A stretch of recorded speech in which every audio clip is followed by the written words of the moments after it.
लहराने के बाद कहीं ना कहीं सारी गति जो विकास की थी और चीज़ों की थी ब्रेक लगी थी। उसके बाद अब काफ़ी चीज़ें कंट्रोल में हुई हैं। तो इस दौरान में आपने नया क्या किया और नया क्या करने जा रहे हैं? ऐसा है, कोरोना के जब लहर चल रही थी तब भी हमारा इंटरनल काम चल रहा था। और आपको जान के खुशी होगी कि हमने पिछले 1.5 साल में 117 कैटेगरी जो है उनके एग्ज़ाम लिए हैं। और जब ये कोरोना का काल समाप्त हो गया तो हमने पूरा काम स्पीड अप किया। और इस दौरान हमने 5500 मेल कांस्टेबल, 1100 फीमेल कांस्टेबल और एक कोर्ट के आदेश से, माननीय उच्च न्यायालय के आदेश से, हमने 4800 क्लर्क का रिजल्ट रिवाइज किया है। और इसके अलावा भी 8,000 पोस्टों के अगेंस्ट हमने रिजल्ट दिए हैं।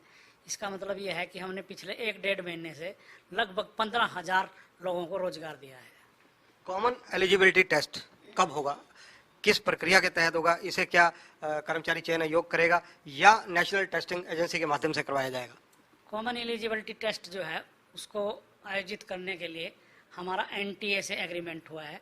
और उन्होंने कहा है कि ये जो एग्ज़ाम है हम अगस्त में कराएंगे। और हमने उनको कहा कि आप अपनी पूरी तैयारियां रखिए और अगस्त में ये कंप्लीट कर दीजिए। चूँकि हमने 8 जुलाई तक जो है वन टाइम रजिस्ट्रेशन के लिए अपना पोर्टल खोला हुआ है।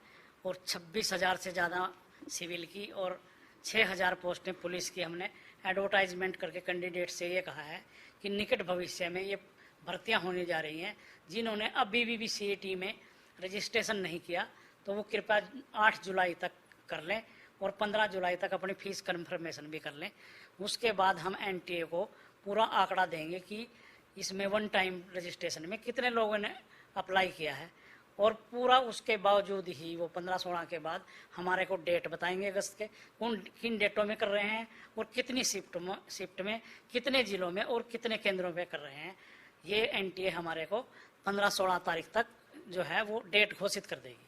कॉमन एलिजिबिलिटी टेस्ट के जब बच्चे भरते हैं, सारा प्रोसीजर अडोप्ट करते हैं, तो एक सोशियो इकोनॉमिक का जो आपका आता है वो सेल्फ अटेस्टेड लिया जा रहा है या किसी तहसीलदार, नायब तहसीलदार या ड्यूटी मजिस्ट्रेट जो है उनके माध्यम से प्रमाणित होना चाहिए? देखिए, इसमें जो है एप्लीकेशन देने वालों की संख्या बहुत ज़्यादा है, लाखों में है। तो हमने ये सोचा है कि तहसीलदार या गजेटेड ऑफिसर की बजाय अभी वो सेल्फ अटेस्टेड दे दे। क्योंकि अगर हम गजेटेड ऑफिसर या तहसीलदार एसडीएम से अनिवार्य करेंगे तो दफ्तरों में इस तरह के अटेस्टेशन करने वालों की भीड़ हो जाएगी। तो अभी तक तो ये सेल्फ अटेस्टेशन का ऑप्शन है। जब वो डीवी के टाइम पे आएगा, फर्दर अगले टेस्ट में आएगा, तब हम गजेटेड ऑफिसर, एसडीएम या तहसीलदार या एग्जीक्यूटिव मजिस्ट्रेट से अटेस्टेशन करा के ले, वो तब कंपलसरी करेंगे। अभी सिर्फ सेल्फ अटेस्टेशन चलेगा। पुलिस की भर्ती में देखा गया या दूसरी भर्तियों में भी कई में देखा गया कि बच्चों ने किसी और को बिठाकर परीक्षाएं दी, कई मामले पकड़े भी गए, कई मामले पकड़े भी जा रहे हैं, लगातार इसमें प्रयास चल रहे हैं। तो ये चीज़ों की पुनरावृत्ति ना हो, इन चीज़ों पर ब्रेक लगे, उसके लिए क्या कदम है? देखिए, ऐसा है, मैं खुले मन से स्वीकार करता हूँ कि 8 अगस्त को पिछले साल हमारा मेल कांस्टेबल का पेपर लीक हुआ था। इस लीक को और नकल को तो हमने पूरी तरह से काबू कर लिया है। मगर एक चैलेंज हमारे सामने ये जो सीटर वाला मामला है इनपर्सोनेशन का, कि दूसरे की जगह दूसरा परीक्षा दे, ये मामला हमारे अभी संज्ञान में भी आया है और ये एक हमारे लिए चैलेंज हो गया है। अभी हमने काफ़ी लोगों को पुलिस में भी पकड़ा है इस तरह की हरकत करते हुए, और अभी क्लर्क की जो डॉक्यूमेंट वेरिफिकेशन थी उसमें भी पकड़ा है। तो किसी हद तक हम कामयाब हुए हैं।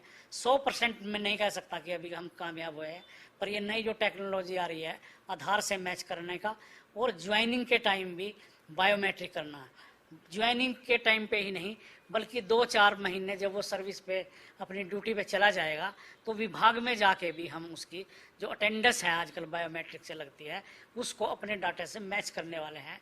हम इन जो सीटर हैं, इनपर्सोनेशन है, जो दूसरे की जगह परीक्षा देते हैं, इनको हम बिल्कुल भी नहीं छोड़ेंगे और एक एक को चुन के बाहर करेंगे। ये मैं आपको और सभी कैंडिडेट्स को आश्वासन देता हूँ। सोशियो इकोनॉमी के भी जो मामले पकड़े गए, 5 नंबर लेने के लिए जिस प्रकार का खेल हुआ, आपसे कुछ छुपा नहीं है, आप लोगों ने पकड़ा है सबको। क्या पिछले 5-6 साल में जब से ये सोशियो इकोनॉमिक क्राइटेरिया बनाया गया, क्या इतने 5-6 साल के वक्फे की जांच की जाएगी? देखिए, ऐसा है, जब से हमारा आयोग बना है 24 मार्च 21 से, तो हमने इन सब की पूरी तरह से जांच कराई है। रहा क्लर्क का रिवाइज रिजल्ट, उच्च न्यायालय ने हमारे को कहा था, हाई कोर्ट चंडीगढ़ ने, उसकी हमने पूरी तरह से वेरिफिकेशन कराई है। अगर किसी मामले में हाई कोर्ट हमारे को ऐसा दिशा निर्देश देती है कि हम जांच करें इस तरह की, तो हम उसके लिए करने के लिए तैयार हैं। स्वयं हम आगे आके जो पिछली भर्तियां हैं उनको की जांच अभी तक हमने करने का फैसला नहीं लिया है। अगर कोई कोर्ट की जजमेंट आती है तो फिर हम उस पर विचार करेंगे। कोविड के जो 2 साल हैं, बच्चों ने भी झेले, सारे समाज ने झेले। इसमें जो बच्चे कहीं ना कहीं, जैसे पुलिस की भर्ती है, सब इंस्पेक्टर की भर्ती है, वो सारी प्रभावित हुई। अब सब इंस्पेक्टर की भर्ती पुलिस में कब तक होने वाली है? एक तो दूसरा क्वेश्चन ये है कि क्या इसमें एज रिलैक्सेशन बच्चों को दी जा सकती है 2 साल, जिस तरह से उन्होंने कोरोना की मार झेली है, कई परीक्षाएं प्रभावित हुई हैं? नहीं, ऐसा नहीं है कि वो अप्लाई ना कर पाए हों कोरोना की वजह से। पिछले दिनों भी आपने देखा होगा कि हमने 465 लोगों को एसआई के पद पर भर्ती किया है। और ऐसा नहीं है कि कुछ लोग कोरोना की वजह से ओवरेज हो गए होंगे, ऐसा नहीं है। रही आपने कहा कि एसआई की अगली भर्ती कब तक होगी, हमारे पास अभी तक 5000 मेल कांस्टेबल और 1000 फीमेल कांस्टेबल भर्ती करने की डिमांड डीजीपी ऑफिस से आई है। अभी हमारे पास एसआई की कोई भी डिमांड हमारे को प्राप्त नहीं हुई है अभी तक। पंजाब केसरी के बहुत सारे युवा दर्शक हैं, जब आपका इंटरव्यू देखते हैं तो लगातार वो हमारे से संपर्क में रहते हैं, सोशल मीडिया के माध्यम से अपने क्वेश्चन भेजते रहते हैं। तो जैसे कि असिस्टेंट लाइनमैन की बात है, 1400 के करीब भर्तियां रुकी पड़ी हैं, उनकी जो भर्ती प्रक्रिया कब तक पूरी होने की उम्मीद है? इसमें ऐसा है, हमने ये फाइनल रिजल्ट दे दिया था 1307 या 1400 जो संख्या आपने बताई। उसके बाद हमने रिवाइज आंसर की जो है अपलोड की साइट पे, और जब बच्चों ने देखा कि इनकी रिवाइज आंसर की में कुछ खामियां हैं तो उन्होंने 4 क्वेश्चनों को चैलेंज किया कि आपके ये 4 क्वेश्चन भी गलत हैं। तो हमने क्लर्क से एक सबक लेते हुए उन 4 जो क्वेश्चन बच्चों ने गलत बताए थे उनको भी चीफ एग्जामिनर के पास भेज दिया है और ये कहा है कि हमारे पास इस तरह के ऑब्जेक्शन आए हैं, आप पूरी तरह से गहनता से एक्सपर्ट कमेटी की रिपोर्ट भेजें कि बच्चे ठीक हैं या आप ठीक हैं। अगर हमारा एग्जामिनर किसी स्टेप पे गलत हुआ तो हम इस रिजल्ट को रिवाइज भी करेंगे और बहुत जल्दी करेंगे, 1 हफ्ते के अंदर अंदर करेंगे। इसमें बच्चों को पैनिक होने की जरूरत नहीं है। कुछ बच्चे रिजल्ट से रिवाइज होने से कुछ बच्चे आउट भी हो सकते हैं और कुछ नए बच्चे इसमें एंट्री भी कर सकते हैं। सोशियो इकोनॉमी का नया क्राइटेरिया जो फिक्स किया गया है वो क्या है? सोशो इकोनॉमिक के अभी तक 10 नंबर थे, तो ये बहुत ज़्यादा थे, हमको भी लगता था और सरकार को भी लगता था। और बच्चों ने एजिटेशन भी किया, प्रेजेंटेशन भी दी सीएम साहब को कि बहुत ज़्यादा हैं। और जो बच्चे मेरिटोरियस हैं, रिटर्न में जिनके अच्छे नंबर हैं, अगर उनके सोशो इकोनॉमिक के नंबर उनके पास नहीं है तो वो कहीं ना कहीं पिछड़ जाते हैं। तो सरकार ने हमारी अपील को मान लिया है और इस सोशो इकोनॉमिक के जो 10 नंबर थे इनको 5 नंबर कर दिया है। अब कोई ज़्यादा से ज़्यादा सोशो इकोनॉमिक के अगली भर्तियों में, अगली में कह रहा हूँ, मैं दोबारा कह रहा हूँ कि अगली भर्तियों में मैक्सिमम 5 नंबर ले पाएगा 10 की बजाय। तो सोशियो इकोनॉमी का जो क्राइटेरिया कॉमन एलिजिबिलिटी टेस्ट के दौरान भी देखा जाएगा और जो बच्चा पार्टिसिपेट करेगा एग्जाम में उसमें दोनों जगह देखा जाएगा या एक ही जगह देखा जाएगा? जो ग्रुप डी की भर्ती है उसमें सिर्फ ये सोशो इकोनॉमिक का जो है वो सीईटी के टाइम ही देखा जाएगा 5 नंबर का।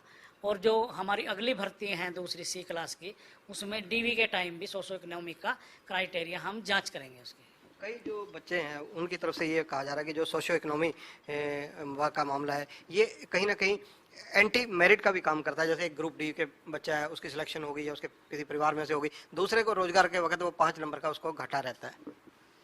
ये बात आपकी सही है कि जो मेरिटोरियस बच्चे हैं उनको घाटा रहता है, मगर सरकार की मंशा इसमें बिल्कुल साफ है। उनका सोचना ये है कि जिनके घर में आज तक कोई नौकरी नहीं आई उनको भी थोड़ी सी प्राथमिकता मिल जाए, या कोई फादरलेस की वजह से उसका बचपन जो है वो सफ़र किया है, कठिनाइयों से गुजरा है, अगर उसको भी थोड़ी सी वेटेज दी जाए तो सरकार की मंशा जो है वो तो साफ है। एक अंत्योदय की मंशा है कि जो बिल्कुल नीचे बैठा हुआ आखिरी पंक्ति में है उसको भी आगे लेके आए। तो ऐसी भावना के साथ शायद ये 5 नंबर सरकार ने निर्धारित किए। एलिजिबिलिटी टेस्ट से पहले जो देखा जा रहा था कि जो परीक्षाएं रद्द हुई हैं, आपने कहा था कि उनका जल्दी पोर्टल बनाया जाएगा, उनकी जो फीस है वो रिफंड की जाएगी। इसमें कहाँ तक तेजी पकड़ी गई? क्या कोई पोर्टल बनाया गया या आने वाले दिनों में बनेगा?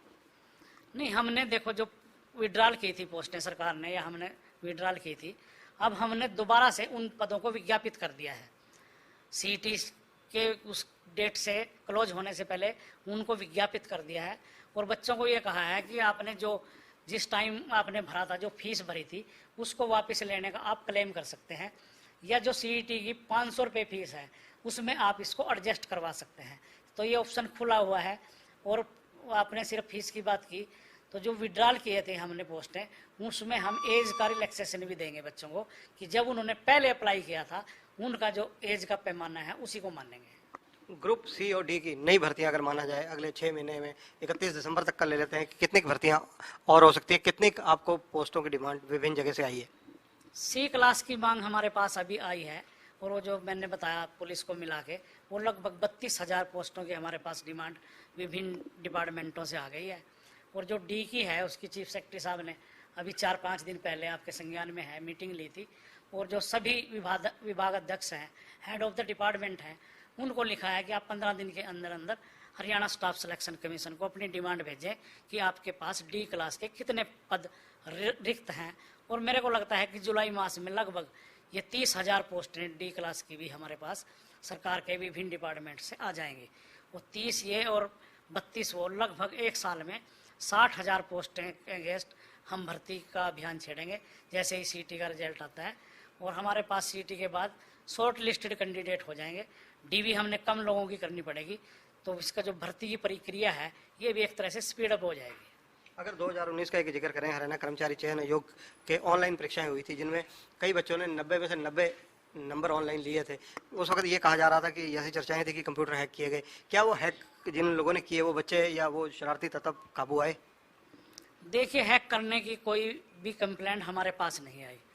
नंबर 2, जो आप बात कर रहे हैं कि जो सीबीटी हुआ, कंप्यूटर बेस्ड टेस्ट हुआ है, उसमें नंबर ज़्यादा आए, ये बात मैं स्वीकार करता हूँ कि जो सीबीटी का पेपर होता है उसमें नंबर ज़्यादा आते हैं, क्योंकि बच्चे के पास हर टाइम ऑप्शन रहता है कि वो अपना ऑप्शन ABCD कभी भी बदल सकता है। और जो OMR बेस्ड है, ऑफलाइन है, उसमें कोई भी उसके पास ऑप्शन नहीं होता कि वो अपना क्वेश्चन बदल ले। अगर वो बदलेगा तो या तो वो 0 नंबर पे चले जाएगा, 2 ऑप्शन करेगा, अगर वो कोई समझिंग या टेम्परिंग करेगा तो उसका कैंडिडेट ही रद्द हो जाएगा। तो ये तो स्वाभाविक है कि जो ऑनलाइन परीक्षा है उसमें जो मार्क्स हैं वो बच्चों के अच्छे आते हैं। जो परीक्षाएं आने वाले समय में आप लेंगे उनमें पेपर लीकेज ना हो, उनमें नकल ना हो, इन सब चीज़ों के लिए आपने एक रणनीति तैयार की होगी। वो क्या रणनीति है विशेष रूप से, ताकि युवा वर्ग जो ऑन मेरिट एग्जाम देने के लिए बैठता है उसके साथ ज्यादती ना हो, उसको लेकर आपके जहन में क्या है? देखिए, ऐसा है, हमारे पास जो कंप्लेंट आई थी पहले भी जो पेपर लीक हुआ था वो प्रेस से लीक हुआ था,